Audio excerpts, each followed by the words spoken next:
ఆ ₹5 వ్రతకల్పన బుక్ చూస్తే ఎక్కడ లేని కోపం వస్తది. ఏరా నాకు అర్థం కాదు, ఎన్ని సంవత్సరాల నుంచి నా పూజలు చేస్తున్నారు, ఒక్కడికి నా కథ గుర్తుండదేట్రా యాదవ్ వల్లారా. ఓ నా బుక్ లో చూసిన దాన్నైనా తిన్నంగా చదువుతారా అంటే అది ఉండదు. ఏదో బాగా అటర్ ఫ్లాప్ అయిపోయిన తెలుగు సినిమాకి రివ్యూ చెప్పినట్టు చదువుతారు ఒక్కొక్కడును.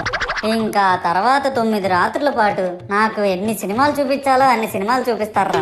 ఇందులో ఫన్నీ పార్ట్ ఏంటంటే నేను ఎన్ని బ్యాచ్లను చూస్తాను తెలుసా. ప్రతి వీధి పందిరి దగ్గరికి తిరుగుతూ నా విగ్రహాలకు రివ్యూ ఇచ్చే బ్యాచ్ ఒకటి, ప్రసాదాల కోసం ప్రతి పందిరి దగ్గరికి తిరిగే బ్యాచ్ ఇంకొకటి, ఇంకా దరిద్రం ఏంటంటే నాకు కొట్టిన కొబ్బరికాయలు ఏమైనా మిగిలిపోయేమో వాటిని తీసుకెళ్లి పచ్చడి చేసుకుందాం అనే బ్యాచ్ ఒకటి.